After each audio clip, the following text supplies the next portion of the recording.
그 신출 기모. 네. 그 얘기 또 안 할 수 없죠. 우리 최근에 그 돌베개 출판사의 대표님, 예, 한철이. 네, 한철이 대표님하고 인터뷰를 하다가 이제 알게 됐는데, 그 신영과 함께 읽기란 책이 있습니다, 여러분. 알고 봤더니 이 책이 나오게 되는 과정이 여기 여러분, 네, 신영과 함께 읽기입니다.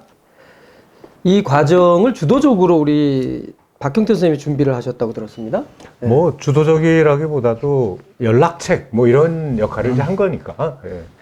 그 처음에 선생님 이제 퇴임을 앞두고서 일반적으로 왜 이제 후배 교수들, 후배 학자들이 퇴임 기념 논문집 뭐 이런 거를 하는데 네. 선생님은 그 포맷하고 좀 안 어울리신다. 선생님 저희가 뭐 논문집 만들어 드릴게요. 그러면 당연히 택도 없는 소리 말라고 하셨겠죠. 그래서 그건 아닌 것 같고, 그래서 우리가 선생님과의 여러 가지 추억들을 굉장히 많은 사람들이 가지고 있을 테니까 그런 글들을, 그런 마음들을 모아보면 좋겠다라고 몇 분이 얘기를 나누게 돼가지고 그렇게 하시자. 그래도 제가 보기에 신영복 선생 성격상 이런 걸 별로 안 좋아하실 것 같은데 어떻게 상의 안 드렸습니다. 저희가 이거 할 테니까 뭐 준비하겠습니다 이렇게 말씀 안 드렸고요. 우리끼리 그렇게 해야 되지 않나 해서 모여가지고 준비를 시작을 했던 것이죠. 그럼 언제쯤 선생님이 이걸 하셨나요? 어느 정도 진행이 될 때는 아셨겠지. 예, 진행이 어느 정도 꽤 진행이 되고 나서 연락을 필요로 하는 분들이 있을 수 있잖아요. 여기에 학교에 있는 뭐 교수만 한 게 아니라 선생님의 다른 지인들도 많이 계시니까 그런 거 관련해 가지고 여쭤볼 필요가 있어가지고. 그럼 뭐래셔요? 혹시 기억이 나시나요? 정확하게 기억은 안 나는데, 뭘 또 그런 걸 해. 뭐, 이런 건 아닙니다. 근데 쑥스러워 하셨다고 할까. 예. 그러니까, 그러냐. 그러면서 뭐, 한번 알아보겠다. 이런 식으로만 대응을 해주셔가지고, 정확하게 막 되게 기뻐하신다든가, 굉장히 반대하시다든가, 뭐 그런 모습은 아니셨어요. 그냥, 그러냐. 뭐, 이 정도로. 그래서 저도 왜 그런 질문을 드냐면 저는 이 책을 보면서 뭐 이런 것까지 해야 되나? 이런 생각을 했는데 그때는 이 논문총 그걸 대신한다는 생각을 못 했던 것 같아요. 제가. 그걸 대신한다고 하는 걸 알게 됐을 때 이제 이해가 됐죠. 예. 왜냐면 그 논문 증정식 같은 거 뭐 고희 논문 뭐 해가지고 하는 거는 그게 대단히 고역이거든요. 여러 힘든 일이고. 근데 이거는 선생님은 이런 식으로 했구나라는 그러니까 이해가 되긴 되더라고요. 서문을 쓰셨잖아요. 예. 그 서문에서 보니까 상당히 그 인연을 맺은 분이 많았다라고 하는데 그때에 이걸 진행하셨을 때 그때 뭐 생각나는 거 있으면 좀 말씀해 주시죠. 여기 지금 한 60여 분 되는 것 같은데요? 굉장히 많았고요.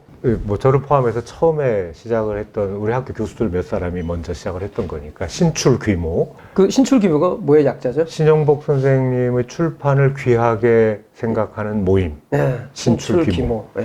그래서 그런 것도 재밌잖아요, 괜히. 너무 말 잘 지으셨어. 신출 우리끼리만 귀모. 재밌는지 몰라도 즐겁게 했어요. 진짜로 즐겁게 하고 막 업무로 생각하지 않고 재미난 우리들의 모임이라는 느낌으로 이제 했는데 처음에 시작했을 때는 이렇게 커질지 몰랐어요. 이렇게 60여 명 이상. 네, 그러니까 학교 선생님들한테 전체 메일을 보내서 선생님 관련해서 뭐 할 건데 글을 보내주시면 이제 실도록 하겠다. 그리고 몇 사람 뭐 이제 학교에 아닌 바깥에 계시는 분들도 뭐 있을 수 있겠구나 시작을 했는데 하다 보니까 선생님이 가지고 계신 일반적으로 상상이 안 가는 연결고리들이 너무 많으시잖아요. 그런 새로운 분들이 연결이 돼서 글을 보내주시기로 했다라는 연락을 들을 때마다 놀라는 거죠. 그러니까 세상에 그런 사람도 청탁을 하신 게 아니고. 그러니까 여러 사람들이 여러 연줄로 이렇게 연락을 해가지고 예를 들면 그때 뭐 그 부분은 내가 한번 연락을 해볼게 이런 식으로 해서 여러분들이 했는데. 그래서 됐다. 어떤 분이 보내주기로 했다는 걸 이제 접수를 받을 때마다 이제 놀라는 거죠. 어려움은 너무 많아서. 그래서 그 글을 보내주겠다는 분들이. 그래서 예를 들면 이제 최영옥 선생님 같은 경우에는 여기 없잖아요. 여기 없어. 없어. 왜냐하면 답을 늦게 한 사람이거든. 답을 늦게 하면 이미 너무 많아가지고 더 뺄 수는 없고 이제 추가로는 받지 말아야 되겠다 하고 있을 때 이제 뭐 어떻게 됐냐 그래서 다 찼다. 그래서 못 실었거든요. 예. 너무 많은 사람들이 글을 보낼 수 있었던 것 그래서 오히려 다 못 실은 게 죄송할 정도였던 그런 기억이 납니다. 이 책이 나오는 데 있어서 이 중에 그 필자 중에 제일 좀 인상적인 분이 있나요? 내용이라든지. 있어요. 예. 여기 이제 목차를 보면 우리가 선생님 호칭 관련해 가지고 전혀 쓸 것 같지 않은 호칭을 사용하신 분이 있어요. 오빠, 영복이 오빠. 저기 저긴가? 심실 선생님, 회장님. 예, 심실 회장님이신데 뭐 읽어보신 분들 또 이제 얘기 들어서 아시는 분들이 많으시지만 신용호 선생님께서 대학원생 시절에 입주 과정교사를 들어가셨을 때 그때 가르치던 학생의 여동생인 거죠, 그러니까 그렇죠. 예, 예, 어린 예. 여동생. 그때부터 오빠라고 불렀었던 사람이니까 그런 분이니까 영복이 오빠. 초등학생이었다고. 예. 처음에 못 쓰시겠다고. 아, 나는 글 잘 못 써서 못 하겠다고. 그렇게 얘기를 하셔가지고, 아이고, 안 된다. 오빠를 쓸 수 있는 유일한, 단어를 쓰는 유일한 분이신데, 말씀해 주셔야 되지 않겠냐 했더니, 구술을 해 주시겠다고. 그래서 구술을 하시고, 제가 이제 받아 적었어요. 그래서 어떻게 보면 이제 심실 선생님 같은 경우에 집안의 이 표현이 좀 이상하지만 있는 집안에서 그렇죠. 신용호 선생님 같은 분을 만날 기회가 많지 않을 수도 있었어요. 계층적으로 또 계급적으로. 그렇죠. 근데 우연하게 연결고리가 만들어졌고 그리고 이후의 삶을 본인이 예를 들면은 소위 진보적 진영에 관한 이제 우호적인 입장을 가지게 되고 집안 배경과는 다르게 그렇죠. 이런 것들이 다 영복이 오빠 때문이지 뭐 이런 얘기 들을 때마다 깜짝 놀랐어요. 오빠라는 단어도 낯선데다가 이 다른 데서 듣기 어려운 말씀을 해주셔서 굉장히 인상적이었던 기억이 납니다. 사실 이분들 인터뷰해야 돼. 그렇죠? 그렇습니다. 서도반 얘기 안 할 수 없잖아요. 근데 네. 왜 우리 박경태 선생님이 서도반을 어떻게 좀 하셨는지? 야, 이거 정말 피해가고 싶은 질문입니다. 선생님께서 아마도 늘 생각을 좀 해오셨던 것 같아요. 그러니까 바깥에서 교수 서도반. 교수 서도반. 예. 우리 더불어숲에서도 선생님한테 배우는 제자들이 있고 또 학생 서도반이 있었거든요. 우리 학교에 학생 서도반. 동아리 서도반이 있었고 그래서 여기저기서 배우는데 교수들도 선생들도 좀 쓰고 싶지 않냐. 몇 번을 이렇게 아주 완곡하게 얘기를 하셨고 그랬다가 그 선생님 퇴임이 이제 다가오고 그러면서 이러다가는 못 배우겠구나. 배워야 되겠다라고 생각한 몇 사람이 하자 이렇게 된 거예요. 예. 저는 아니었어요. 네. 아니셨고. 저는 아니었고 그래서 여러 사람이 이제 하자고 하게 됐는데 제가 빠질 수가 없는 것이 처음부터 선생님 경호실장이라고 자처를 했었거든요. 왜냐하면 비서실장을 주장하는 다른 사람이 단어를 선점을 해버려가지고. 누구예요, 그게? 그 고병헌 교수라고 교육감 가시는. 근데 그 양반이 그 단어를 먼저 사용하는 바람에 역할은 별로 안 했다고 봅니다. 그 역할도 제가 다 했는데 그러면 나는 경호실장을 맡겠다. 오케이, 예, 그러셨네요. 그래서 선생님하고 제일 가깝다고 막 떠들고 다니는 입장에서 빠질 수는 없고 그래서 같이 시작을 했어요. 그래서 한날 1시에 다 같이 붓을 인사동에 선생님 모시고 가서 같이 이제 붓도 사고 모시고 가서? 아이고. 그러니까 선생님이 가시던 데가 있어요. 예. 필방 어디가 있는데 그래서 이제 한날 1시 시작을 했는데 저는 첫날부터 재미가 없더라고요. 그러니까 왜 이제 첫날에 강의를 해주세요. 뭐 붓을 어떻게 잡고 뭐 중봉 운필법 말씀해 주시고 이제 자 줄긋기 시작을 하는데 줄긋기. 예. 그 줄긋기를 똑같이 시작을 했는데 잘하는 사람도 있는 것 같더라고요. 그래요. 네? 맞습니다. 예. 그래서 뭐지? 미리 연습하고 온 것도 아닌데 그래서 선생님이 이렇게 왔다 갔다 하시면서 이렇게 보시니까 때로는 손 이렇게 잡고 이렇게 써주시고 해서 하는데 잘 안 되니까 재미도 없는 것 같고 그래서 놓고서 나가서 조깅을 한번 합니다. 몸을 좀 가다듬고 와야지. 하고 오면 이제 더워가지고 오늘 못 하겠네. 내일 하지 뭐 이러면서 점점 이게 선생님의 기대와는 달리 열심히 안 하게 됐던 것 같아요. 잘하시는 분들 예를 들면 김창란 교수님, 김진학 교수님도 잘 쓰시고요. 최영묵 교수님 잘 쓰시고. 김창남 선생님이 제일 잘 쓰신 거요? 제일 많이 참가를 하셨나 봐요? 참가도 많이 하고 잘 하시고 또 잘 맞는가 봐요.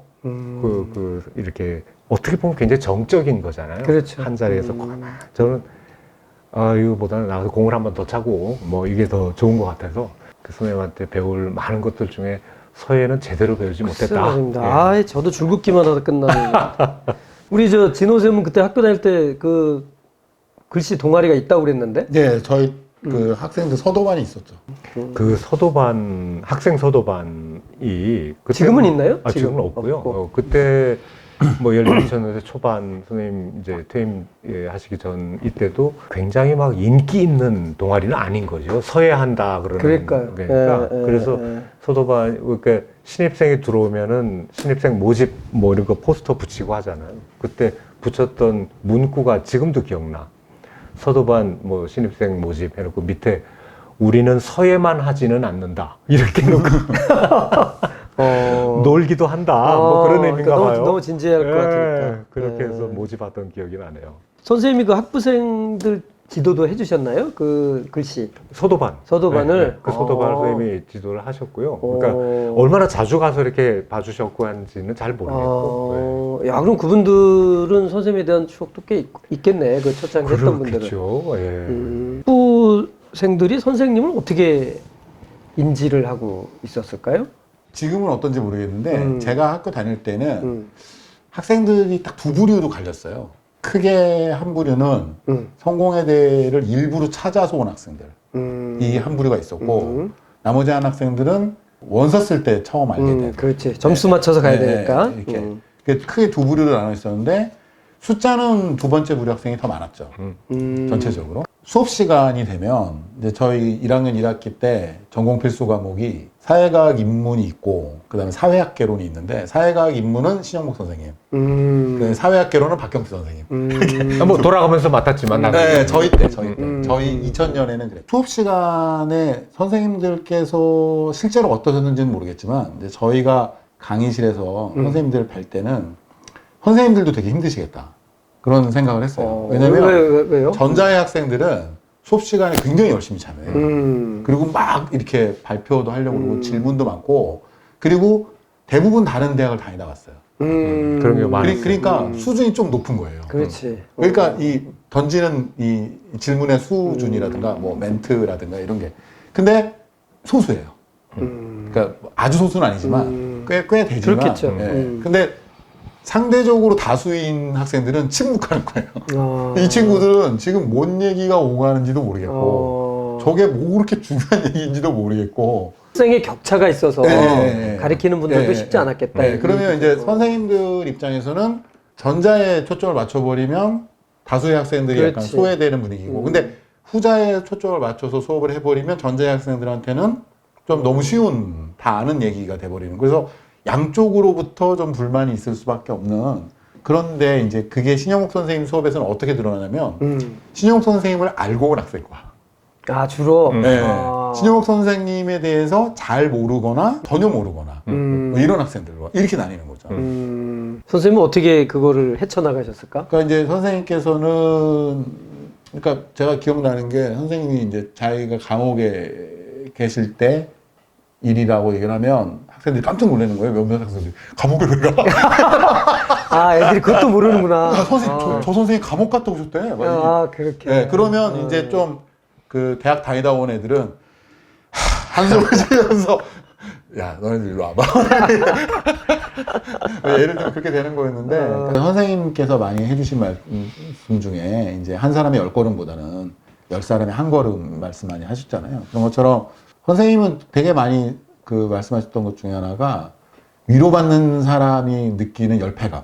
내가 위로를 받아야 하는 사람이구나. 제가 기억이 나는 게 이제 학교 다닐 때 저는 학교에 되게 애정이 많았어요. 우리 학교에 되게 애정이 많아서 예를 들면 성공회대 교과과정 개편을 위한 교수 콜로키움. 교수도 아닌데 막 들어가는 거예요. 도대체 어떤 교과과정을 어떻게 바꾼다는 거냐. 야, 선생님들이 엄청 피곤하게. 힘들었어. 그런데. 이제 들어갔는데 교수님들께서 싸움이 나신 거예요. 그러니까 신학과의 송규태 선생님이라고 좀 이렇게 그 진보적인 민중신학 하시는 선생님이 계신데 연배도 좀 많으시고 그 발표자가 김진욱 선생님이었어요. 그날 그러니까 이제 발제자가. 근데 김진욱 선생님 굉장히 과격한 주장을 하시는 거예요. 그러니까 이제 그 사회에서 우리 사회에서 성공회대 졸업생들이면 그건 물어볼 필요도 없다. 최고의 실력을 가진 인재들이다. 라는 말이 나올 수 있게 의무적으로 몇십 프로는 반드시 F를 줘야 된다. 그러니까 애들을 굉장히 혹독하게 훈련을 시켜야 된다. 왜냐면 사회가 만만치 않다. 그리고 어쨌든 애들이 나가서 실력으로 증명을 해야 된다. 그러려면 우리가 다소 애들한테 욕을 먹고 저항에 부딪히더라도 우리가 선생 아니냐. 제대로 가르쳐야 된다. 뭐 이런 말씀을 막 하시는 거예요. 그때 이제 민중신학자 손규태 선생님께서는 손을 탁 드시더니 아니 우리 애들이 자기 이름 한문으로도 못 쓰는 애들이 있는데 애들이 상처가 많은 애들이다. 자기는 반대한다. 그리고 이제 그러니까 또 김지엽 선생님 또 이제 김지엽 선생님 약간 이렇게 좀 신념에 따라 말씀하실 때 좀 이렇게 얼굴 색깔도 변하시고 막 이러시잖아요. 그러세요? 그래서 이제 김지엽 선생님은 절대로 그 말씀에 대해서 찬성할 수 없다. 그거는 우리 학생들이나 모독이다. 그래서 막 갖고 이게 분위기가 되게 험악해지는 거예요. 그때 신영옥 선생님이 딱 손을 드시더라고요. 그러더니 일어나셔가지고 한 방에 정리를 하시는 거예요. 그러니까 김 선생님 말씀은 하면서 쫙 김 선생님의 그 진의를 쫙 이렇게 부드럽게 정리를 하시고 그런데 손 선생님 말씀은 하면서 또 선생님께서 하시려는 그 말씀 마음의 뜻, 그 핵심 그걸 쫙 이렇게 또 가지런히 풀어내셔서 두 이야기가 전혀 부딪히는 얘기가 아니다. 그리고 이 두 가지가 우리가 잡아야 될 두 마리 토끼고 우리 학교가 나아가야 할 어떤 양다리라고 할 수 있다. 하면서 그 자리에서 이거 험악한 분위기를 이렇게 표현하면 굉장히 무례한 표현인지 모르겠지만 좀 이렇게 여우처럼 이렇게 굉장히 영악하시게 이렇게 잘 녹여서 분위기를 되게 잘 마무리하시는 거예요. 그래서 어떻게 보면은 그 성공회대학교가 처해 있는 한국의 어떤 대학 사회 내에서의 어떤 여러 가지 난제 혹은 뭐 위상 혹은 뭐 난점, 과제 이런 것들을 잘 조화롭게 그리고 어느 것 하나도 빠뜨리시지 않고 잘 고민하셔서 이렇게 끌고 가시려고 하는 그런 게 수업 시간에도 좀 이렇게 가능하면 많은 학생들이 이해하고 따라오고 그렇게 하려고 하시는 어떤 그런 모습? 학생들이 기본적으로 선생님 되게 좋아했어요. 그러니까 처음에는 그렇게 모르고 들어왔어도 나중에 끝날 때쯤이면은 선생님과의 어떤 이제 그게 몰랐다는 게 3월 달에만 몰랐고 이제 4월쯤 되면 다 신영복 전문가가 돼요. 이제 애들이 다른 학교 애들한테 이제 자랑할 거리가 있으니까. 네. 그래. 학생 입장에서 그 커리큘럼 가가지고 컬러키움 가가지고 그걸 딱 보면 인상적이지, 상당히 인상적이지. 심지어는 막 손들고 질문도 하고 했습니다. 피곤했어요. 참. 여러분 그런 인재들이 많이 모이는 대학이 성공의 대학이고 주제를 모르고. 참고로 저는 학부형이기도 합니다. 그러세요? 그렇죠. 학부형이죠. 예. 우리 딸도 상당히 힘들었어요, 여러 가지로. 자, 여러분, 저희 더불어숲에서 만든 올해 달력입니다. 그래서 그 글씨체 한번 같이 보시자고 했고요. 한 장만 넘겨서 우리 1월 달에 글씨와 그림인데요. 네. 글씨를 소개하자면 희망은 지지 않는다. 예, 여러분 희망 가지시고요. 저희 더불어숲이 만든 올해 2024 신영복 서화달력 관심 가지고 구매 부탁드리도록 하겠습니다.